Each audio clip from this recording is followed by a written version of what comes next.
नारी दिवस की शुभकामनाएं। मैं नीता कौशिक और आप देख रहे हैं दूरदर्शन हरियाणा। आज के इस कार्यक्रम में आप सभी का स्वागत है। दोस्तों, यत्र नार्यस्तु पूज्यन्ते रमन्ते तत्र देवता। संस्कृत का ये श्लोक दर्शाता है कि भारतीय संस्कृति में नारी को देवी का दर्जा दिया गया है, किंतु बदलते दौर के साथ सब कुछ बदलता जा रहा है। आजकल महिलाएं पुरुषों के साथ कदम से कदम मिलाकर तो चल रही हैं, लेकिन घरेलू कामकाज के साथ साथ उन्हें नौकरी की दोहरी जिम्मेदारी भी उठानी पड़ती है और ऐसे में घर परिवार की देखभाल करते करते वो अपने स्वास्थ्य का ध्यान रखना भूल जाती हैं और बिजी रूटीन की वजह से बहुत सी बीमारियों का शिकार हो जाती हैं। आज इसी विषय पर चर्चा करने के लिए हमारे साथ स्टूडियो में मौजूद हैं gynaecologist and foetal medicine expert doctor Kritika Singh ji. आपका बहुत बहुत स्वागत है। नमस्कार। मेरी तरफ से दूरदर्शन के सारे दर्शकों को अंतर्राष्ट्रीय महिला दिवस की बहुत बहुत शुभकामनाएं। मैम, सबसे पहले तो हम आपसे ये जानना चाहेंगे कि जो मोस्ट प्रेवलेंट कैंसर हैं उसमें कॉमन टाइप्स क्या हैं जो फीमेल्स में अक्सर पाए जाते हैं? जो महिलाएं होती हैं उनमें 3 तरह के कैंसर्स काफ़ी कॉमन होते हैं। सबसे पहले आता है ब्रेस्ट कैंसर, जिसको हम आम भाषा में स्तन का कैंसर कहते हैं। दूसरे नंबर पे आता है सर्वाइकल कैंसर, जिसको बच्चेदानी के मुंह का कैंसर कहते हैं। और उसके बाद आता है ओवेरियन कैंसर, यानी कि अंडाशय का कैंसर, जो इन दोनों के कंपैरिजन में, इन दोनों की तुलना में थोड़ा कम अधिक प्रेवलेंस में पाया जाता है। मैम, ये सर्वाइकल कैंसर और ओवेरियन कैंसर जो है वो क्या होता है, और ये जो मोस्ट प्रेवलेंट कैंसर्स जो आपने अभी बताए हैं, इनके पीछे क्या वजह है? ये इतनी ज़्यादा महिलाओं में ऐसे अचानक से कैसे पाए जाने लगे हैं? सर्वाइकल कैंसर को हम दूसरे शब्दों में बच्चेदानी के मुंह का कैंसर कहते हैं। हाँ, बच्चेदानी को हम 2 भागों में बांट सकते हैं। ऊपरी हिस्सा, जिसमें प्रेगनेंसी या गर्भाशय के दौरान बच्चा पलता है, और नीचे के हिस्से को हम बच्चेदानी का मुंह कहते हैं, जिसका मेन कार्य होता है डिलीवरी या प्रसव के दौरान वो मुंह खुलता है और बच्चे की डिलीवरी का जो प्रोसेस होता है उसमें बच्चेदानी के मुंह का रोल आता है। तो उस पर्टिकुलर एरिया को, बच्चेदानी के मुंह के कैंसर जब वहाँ पे डेवलप होता है तो हम उसे सर्वाइकल कैंसर कहते हैं, बच्चेदानी के मुंह का कैंसर। और जो ओवरी का कैंसर है वो हम अंडाशय का कैंसर कहते हैं। उसे हमारी फीमेल्स के बॉडी के अंदर 2 अंडाशय ओवरीज होते हैं जो फीमेल हार्मोन्स प्रोड्यूस करते हैं, जिनको हम प्रोजेस्टेरॉन और ईस्ट्रोजन कहते हैं। तो जब कैंसर या कोई भी बीमारी जो इस तरीके से अंडाशय के अंदर डेवलप होती है तो हम उसे ओवेरियन कैंसर कहते हैं। सो दोनों का जो डेवलप होने का साइट है वो भी अलग है, और दोनों के पीछे जो रिस्क फैक्टर्स हैं, जो कॉजेज़ हैं, जो कारण हैं जिनसे ये डेवलप होता है, वो भी दोनों के लिए सेपरेट हैं। जी। तो मैम, ये जो सर्वाइकल कैंसर और ओवेरियन कैंसर है, किस एज ग्रुप में सबसे ज़्यादा पाया जाता है, और ऐसे कौन कौन से सिम्टम्स होते हैं जिनके बेसिस पर हम इनको आइडेंटिफाई करके इनका ट्रीटमेंट कर सकते हैं? देखिए, दोनों का जो एज, जो जिस उम्र में ये दोनों अफेक्ट करते हैं महिलाओं को, दोनों थोड़ा स्लाइटली डिफरेंट है। जो बच्चेदानी का मुंह का कैंसर होता है ये हमें थोड़ा यंग जनरेशन में देखने को मिलता है, बिकॉज इसका जो एसोसिएशन है वो प्रसव के साथ है, और प्रसव नेचुरल सी बात है कि जो यंग एज की लेडीज़ होती हैं उनमें ज़्यादातर होता है, ओल्ड एज में वो इस प्रोसेस से गुजर चुकी होती हैं। तो जो डेवलप होने का टाइम है वो इसका जल्दी रहता है, और ये 40 साल, जो है 40 से 50 साल के बीच में सर्वाइकल कैंसर का पीक हमें देखने को मिलता है। और अंडेदानी का जो कैंसर होता है, इसका जो डेवलपमेंट का एज होता है वो थोड़ा आगे जाकर थोड़ा लेट होता है वो, और वो हमें मिलता है 50 से 60 साल की औरतों के बीच। सो इसकी डेवलपमेंट कंपैरेटिवली लेट होती है जी सर्वाइकल कैंसर से। मैम, अक्सर देखा जाता है कि जो बहुत सारी बीमारियां होती हैं वो ज़्यादातर अनहाइजीनिक कंडीशंस की वजह से स्प्रेड होती हैं और उन्हें भी डेवलप करती हैं। तो आप ये बताएं कि जो फिजिकल हाइजीन है वो कैंसर को प्रिवेंट करने में कहाँ तक इफेक्टिव है, क्या उसका योगदान जैसे आपने मुझसे पहले भी पूछा था कि रिस्क फैक्टर्स क्या हैं जी, तो सर्वाइकल कैंसर के रिस्क फैक्टर्स अगर हम डिस्कस करें तो उसमें बहुत कॉमन जो सबसे इंपॉर्टेंट रिस्क फैक्टर है वो एक तरह का वायरस होता है, ह्यूमन पैपिलोमा वायरस कहते हैं इसको। इसके 4 या 5 तरह के कॉमन टाइप्स होते हैं, जो अगर उसका इन्फेक्शन बच्चेदानी में हो जाता है तो वो एक प्रीडिस्पोजिंग फैक्टर होता है, जिसका जो कैंसर डेवलप करने में एक तरह का कारण बनता है आगे चल के। तो जैसा कि हम जानते हैं, कोई भी तरह के इन्फेक्शन को रोकने के लिए एक पर्सनल हाइजीन, एक साफ सफाई, ये सब चीज़ें इंपॉर्टेंट हैं। तो कैंसर, सर्वाइकल कैंसर में वो रोल बहुत ज़्यादा इंपॉर्टेंट हो जाता है, क्योंकि जो मेन कारण है वो एक वायरस से रिलेटेड है। जी। और दूसरे रिस्क फैक्टर्स जो सर्वाइकल कैंसर के होते हैं वो होते हैं बहुत जल्दी उम्र में अपना पहला यौन संबंध बना लेना, बहुत ज़्यादा मल्टीपल पार्टनर्स या ज़्यादा लोगों के साथ में यौन संबंध बनाना, और इम्प्रॉपर हाइजीन, या अगर हम अपना साफ़ सफाई का प्रॉपर ध्यान नहीं रख रहे, स्पेशली जो हमारे माहवारी के दिन होते हैं उनमें अगर हम गंदा कपड़ा इस्तेमाल कर रहे हैं, हम प्रॉपर सैनिटरी पैड्स नहीं यूज़ कर रहे, तो वो एक कारण बनता है ये सब चीज़ों को आगे बढ़ावा देने में।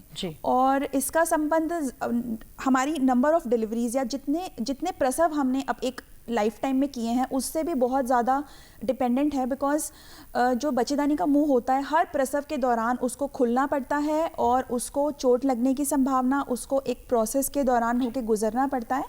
तो ऐसा कहा जाता है कि अगर एक औरत 25 से 30 साल की उम्र से पहले ही 2 या 3 बच्चों को जन्म देती है या उससे ज़्यादा बच्चों को जन्म देती है, तो उन लेडीज़ में सर्वाइकल कैंसर होने के चांसेस आम लेडीज़ के मुकाबले में काफ़ी ज़्यादा बढ़ जाते हैं।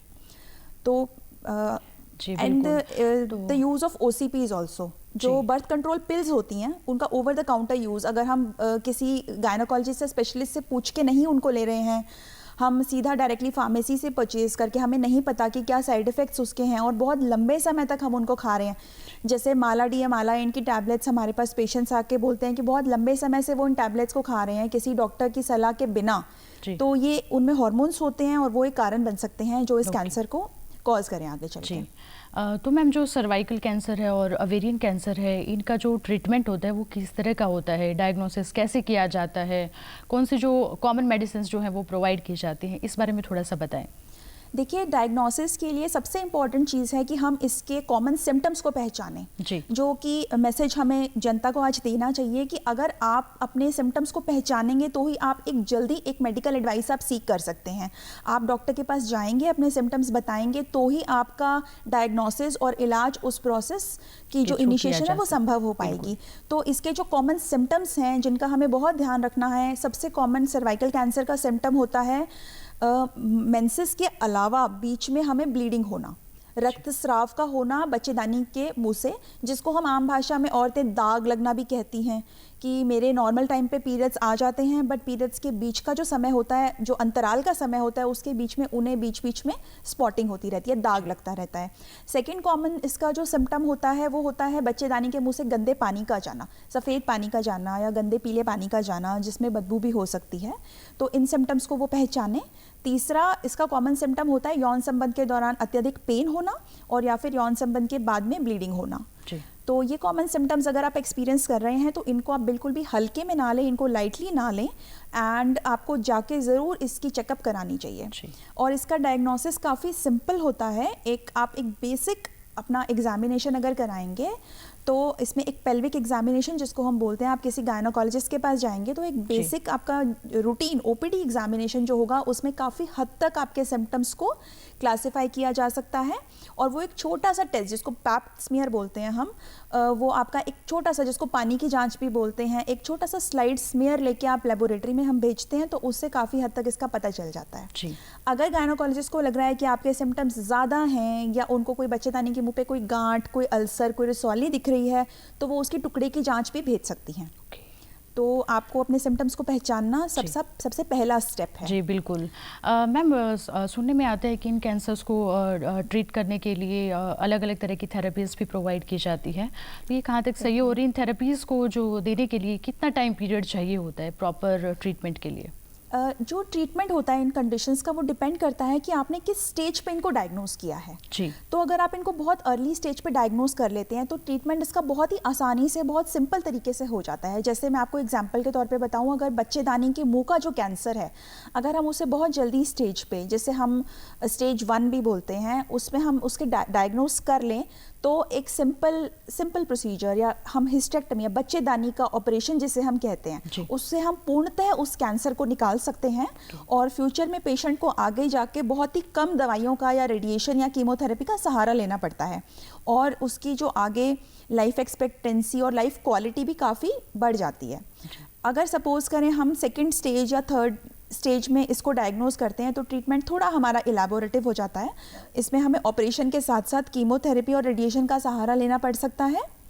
एंड स्टेज 4 जो कि हम समझते हैं कि कैंसर बच्चेदानी से निकल के आसपास की जगह पे फैल गया है, उस स्टेज में भी हमें निराश नहीं होना चाहिए कि हमारा ट्रीटमेंट अब संभव नहीं है। उस स्टेज में भी आज के दौर में कीमोथेरेपी, रेडिएशन में इतनी रिवॉल्यूशन आ चुकी है, ट्रीटमेंट इतना अफोर्डेबल भी हो चुका है और बहुत ही सिंपल तरीके से पेशेंट को प्रोवाइड किया जाता है, पेनलेस तरीके से, कि हम पेशेंट की लाइफ एक्सपेक्टेंसी बहुत हद तक बढ़ा सकते हैं। 10 से 15 साल पेशेंट उसके बाद भी जीवित रह सकता है और एक अच्छी लाइफ जी सकता है विदाउट मच कॉम्प्लिकेशंस। जी मैम, ये जो इंस्टीट्यूशनल डिलीवरी का एक कॉन्सेप्ट देखने और सुनने को काफ़ी मिल रहा है, तो इस बारे में आप क्या कहना चाहेंगी? क्या ये इंस्टीट्यूशनल डिलीवरी करवाना कितना ज़रूरी है और क्यों? इंस्टीट्यूशनल डिलीवरी का कॉन्सेप्ट हमारी गवर्नमेंट ने शुरू किया था मैटरनल मॉर्टेलिटी को प्रिवेंट करने के लिए। जो हम बोलते हैं कि औरतों की जो मृत्यु प्रसव के दौरान होती है, उस रेट को हम मैटरनल मॉर्टेलिटी रेट कहते हैं, जो इंडिया में एक टाइम पे बहुत ज़्यादा हुआ करता था। और रिसेंटली बिकॉज हमारी गवर्नमेंट ने कुछ ऐसे स्कीम्स चलाए हैं कि इंस्टीट्यूशनल डिलीवरीज होनी चाहिए, जिसमें आती है हमारी जननी सुरक्षा योजना, जिसके दौरान गवर्नमेंट इंसेंटिव प्रोवाइड करती है अगर आप अपनी डिलीवरी हॉस्पिटल में आके कराते हैं, जिसमें गवर्नमेंट डिलीवरी का सारा खर्चा उठाती है। इवन आपको एम्बुलेंस का ट्रैवल भी गवर्नमेंट द्वारा पेड होता है और डिलीवरी के बाद कुछ पैसे, कुछ आर्थिक हेल्प गवर्नमेंट के थ्रू प्रेग्नेंट लेडी को प्रोवाइड की जाती है। तो ये एक इनिशिएटिव है हमारी गवर्नमेंट का इंस्टीट्यूशनल डिलीवरीज को प्रमोट करने के लिए, क्योंकि सबसे कॉमन रिस्क फैक्टर जो प्रसव के दौरान औरत की मृत्यु होती है वो इसलिए होती है क्योंकि उसकी डिलीवरी हॉस्पिटल में ना हो के घर में किसी दाई या किसी अनट्रेन्ड वर्कर के द्वारा कराई गई है। क्योंकि डिलीवरी के बाद कितना भी ज़्यादा खून जा सकता है, माँ को न्यूरोजेनिक शॉक हो सकता है, बच्चा अगर वज़न ज़्यादा है बच्चे का तो माँ को डिलीवरी के दौरान बच्चेदानी का मुंह फट सकता है, उसे चोट लग सकती है, वहाँ से ज़्यादा खून जा सकता है और इसमें बच्चे की भी मृत्यु हो सकती है और माँ को तो रिस्क है ही। तो इंस्टीट्यूशनल डिलीवरीज एक तरह से बहुत अच्छा इनिशिएटिव है। उसमें आपकी जो डिलीवरी है वो मॉनिटर होनी चाहिए किसी ट्रेंड हेल्थ केयर वर्कर के द्वारा या फिर प्रेफरेबली गायनोकोलॉजिस्ट या ऑब्स्टेट्रिशियन जो इस चीज़ को कराने में एक्सपर्ट्स होते हैं, ताकि टाइमली अगर कोई भी इंटरवेंशन रिक्वायर्ड है या टाइमली आपको कोई भी ज़रूरत है तो पेशेंट को वो चीज़ प्रोवाइड की जा सके, आपकी कंडीशन को जल्दी से जल्दी पहचाना जा सके।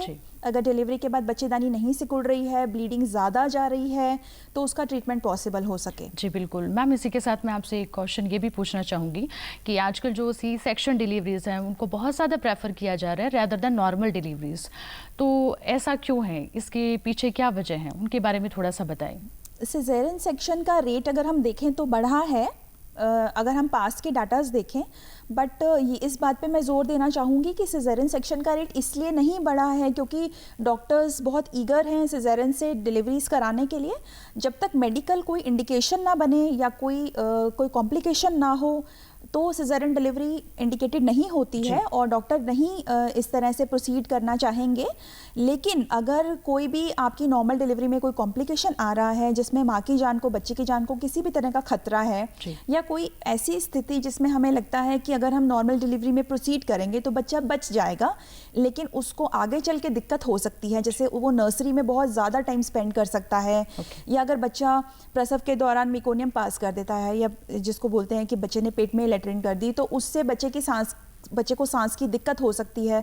तो इन चीज़ों को प्रिवेंट करने के लिए, इन चीज़ों को रोकने के लिए, ताकि हम एक स्वस्थ माँ को एक स्वस्थ बच्चा दे सकें, सिजेरियन सेक्शन कुछ कंडीशंस में ज़रूरी हो जाता है, प्रेफरेबल हो जाता है और उस दौरान हम पेरेंट्स को या जो साथ में अकम्पनिंग हस्बैंड और मदर को जब हम ये ऑप्शन देते हैं उनको कि ये आपके रिस्क फैक्टर्स हैं और अगर आप इस सिचुएशन से प्रोसीड करते हैं तो वो लोग ऑप्ट करते हैं इस तरफ जाने के लिए, तो देन तब हम प्रोसीड करते हैं सिजेरियन के लिए। जी मैम।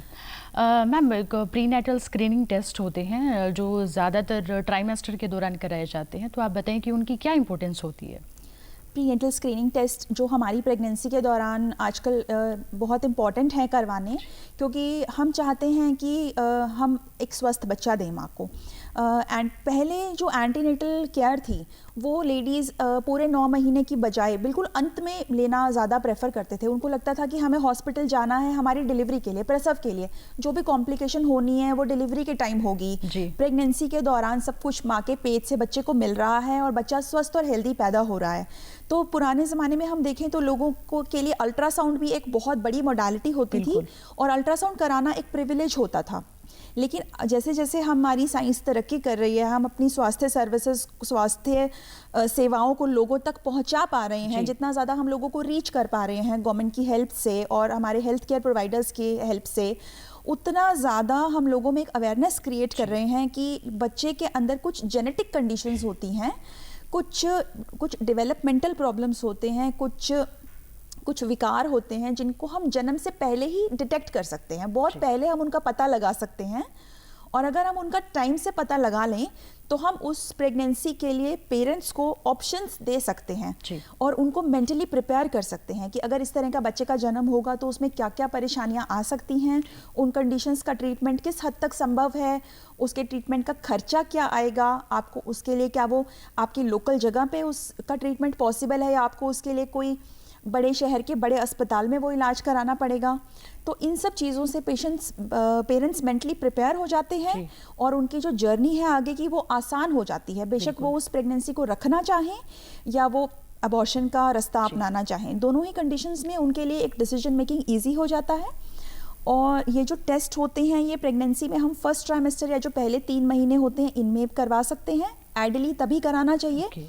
अगर कुछ पेशेंट्स का ये मिस हो गया है या उनको लेट प्रेगनेंसी का पता चला है तो ये टेस्ट वो सेकेंड ट्राइमेस्टर में भी करवा सकते हैं जी। तो इसमें हमारे कुछ ब्लड टेस्ट्स होते हैं और अल्ट्रासाउंड होते हैं, डिटेल अल्ट्रासाउंड, जिनमें हम इन चीज़ों का पता लगा सकते हैं जी।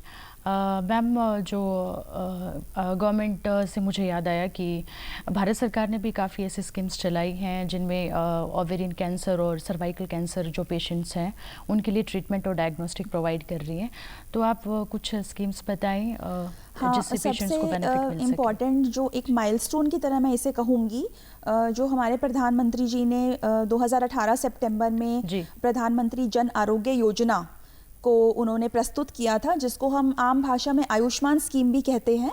इसके तहत इसका जो पर्पस है 50 करोड़ हिंदुस्तानियों को 5 लाख तक का हेल्थ इंश्योरेंस प्रोवाइड करना। तो ये एक बहुत ही एक कीर्तिमान की तरह है, बिकॉज इतनी बड़ी हेल्थ पॉलिसी इतने ज़्यादा पॉपुलेशन के लिए इम्प्लीमेंट करना एक अपने आप में एक बहुत ही डिफ़िकल्ट टास्क है। और इसके तहत 5 लाख तक जो पेशेंट्स हैं उनको कैशलेस ट्रीटमेंट प्रोवाइड किया जा रहा है जी। तो 5 लाख तक आपको जो भी आप इन बीमारियों से ग्रसित हैं तो इसमें आपका मेजर एक्सपेंसेस जैसे आपकी ऑपरेशन का खर्चा, आपकी कीमोथेरेपी, आपकी रेडिएशन कॉस्ट इस प्रोसेस में इंक्लूड हो जाता है। और इसके अंदर हॉस्पिटल से जाने के बाद जो आपका फॉलोअप आपकी विजिट्स होती हैं, आपका फॉलोअप में आपको जो दवाइयाँ चाहिए घर पे वो भी चीज़ें इस स्कीम में इंक्लूडेड हैं। और इसके लिए अपने आप को रजिस्टर कराने का तरीका बहुत ही आसान है। और इंडिया के मेन हॉस्पिटल्स, जो बड़े हॉस्पिटल्स, जो भी इंस्टीट्यूशंस हैं जहाँ पे कैंसर का ट्रीटमेंट हो रहा है, वो सारे हॉस्पिटल्स आयुष्मान स्कीम के तहत एम्पैनलमेंट में आ चुके हैं। तो मैं ज़रूर इस चीज़ की अपील करूंगी कि अगर आपके पास आयुष्मान कार्ड है तो आप एडमिशन के टाइम ही हेल्थ सर्विस प्रोवाइडर को यह बात बताएं ताकि आपको उसका लाभ मिल सके। Ma'am, no doubt prevention is better than cure, specially in case of cancer. तो इस बेसिस पर आप क्या कहना चाहेंगे कि कैंसर को इस तरीके से रोका जा सकता है? बिल्कुल, अगर हम रिस्क फैक्टर्स को जो मैंने पहले इलेबोरेट किए, डेफिनेटली अगर रिस्क फैक्टर्स को हम हटाएं तो हम काफ़ी हद तक इस चीज़ को रोक सकते हैं होने से और एक अवेयरनेस क्रिएट कर सकते हैं, जिसमें सबसे इम्पॉर्टेंट चीज़ है सेफ सेक्स प्रैक्टिसेस, जिसकी एजुकेशन हमें स्कूल टाइम से प्रोवाइड करनी चाहिए। हमें एक इनहिबिशन होता है इस बारे में अपने बच्चों से बात करने में, तो ये जो एजुकेशन है जब तक हम बच्चों को नहीं प्रोवाइड करेंगे तब तक वो लोग गलत प्रैक्टिसेस में इन्वॉल्व होते रहेंगे, उनको गलत नॉलेज मिलती रहेगी। तो इट्स आवर ड्यूटी कि हम उन्हें सही तरीके से इन चीज़ों के बारे में समझाएं।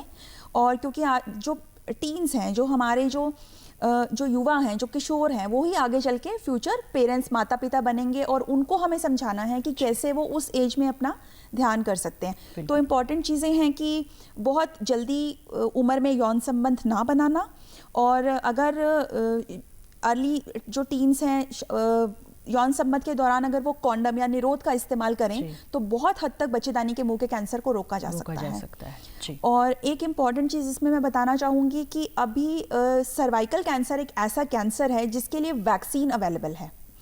तो इसकी जो वैक्सीन होती है उसको सर्वैरिक्स बोलते हैं और एक दूसरी वैक्सीन होती है जिसको गार्डेनिल बोलते हैं, बट इंडिया में सर्वैरिक्स अवेलेबल है और इसको अभी धीरे धीरे हम लोग अपने नेशनल इम्यूनाइजेशन प्रोग्राम में इंक्लूड कर रहे हैं। जो हम बच्चों को वैक्सीन्स लगाते हैं उसमें 9 से 14 साल के बच्चों में ये वैक्सीन लगाई जाएगी, लड़कियों में।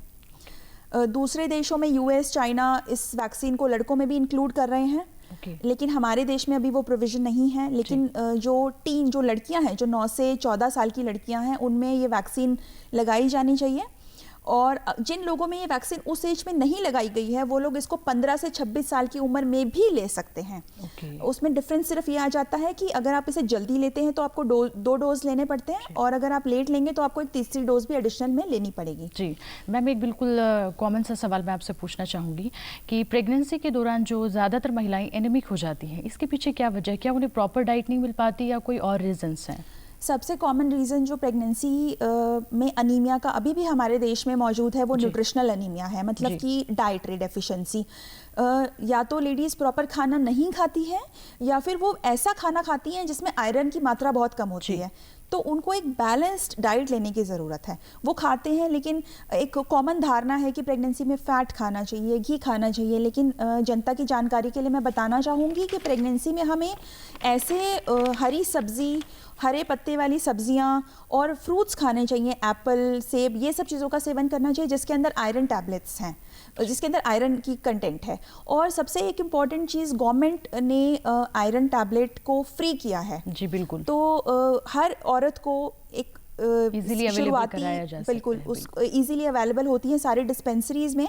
और आयरन और कैल्शियम की टैबलेट्स गवर्नमेंट हमें सप्लाई करती है जो हर वुमेन के लिए फ्री है। जी। तो उसको आप इजीली एक्सेस कर सकते हैं और वो लेनी बहुत ही ज़रूरी है। चाहे आपकी डाइट बैलेंस्ड है या आपको लगता है कि आप बहुत अच्छे से अपना न्यूट्रिशन मेंटेन कर रहे हैं, आप अच्छे स्ट्रैटा को बिलोंग करते हैं, लेकिन आयरन टैबलेट्स प्रेगनेंसी में लेना इंपॉर्टेंट है। जी बिल्कुल। तो दर्शकों, आज नारी दिवस के उपलक्ष्य में डॉक्टर कृतिका जी ने हमें महिला स्वास्थ्य पर बहुत अच्छी जानकारियाँ दी जो कि बहुत महत्वपूर्ण है और मुझे उम्मीद है कि आप लोग इन्हें समझेंगे और इम्प्लीमेंट करने की कोशिश करेंगे।